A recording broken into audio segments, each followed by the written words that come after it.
Marie was always in search of the unknown, the mysterious. She loved everything eerie, which is why she often scoured old estate sales, looking for peculiar items. One day, she found a nondescript novel with no title or author at a particularly ancient estate sale. Intrigued, she bought it. When she opened it at home, she realized that the words seemed to shift on the page, reconfiguring themselves every time she looked away. Thinking it a trick of the light, she began to read.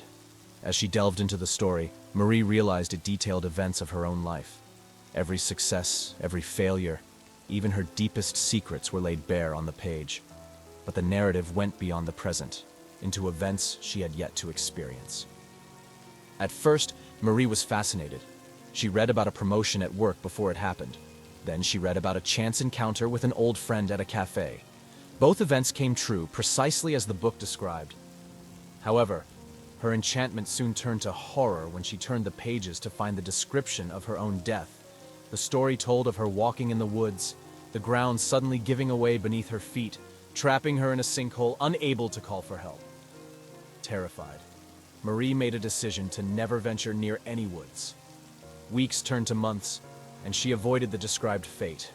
Confident that she had changed her destiny, she revisited the book one evening. To her surprise, the pages describing her demise in the woods were blank. Instead, a new passage appeared, describing her in her living room, reading a book as the ceiling above her collapsed, burying her in debris.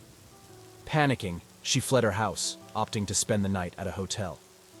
The next morning, she returned home, cautiously inspecting her living room. Everything seemed normal. Thinking the book's prediction had been averted again, she decided to get rid of it once and for all. But as she reached for the book to toss it, it flipped open on its own, revealing another new passage.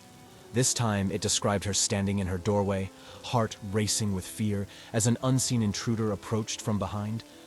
Before she could react, a chill ran down her spine. A shadow loomed over her, and a cold breath whispered in her ear, "You can't escape the story." The next estate sale held in town had a curious item up for grabs. A nondescript novel with no title or author. A young man named Jack decided to attend the estate sale, intrigued by the description of the mysterious novel. He managed to purchase the book for a low price, as the other attendees seemed wary of it. Back home, Jack began to read the novel, quickly realizing the supernatural power it held. Just like it had for Marie, the book ominously detailed Jack's potential future, including a gruesome car accident that would claim his life. Terrified, Jack avoided driving his car for weeks, convinced he had changed his fate. But one night, curiosity got the better of him.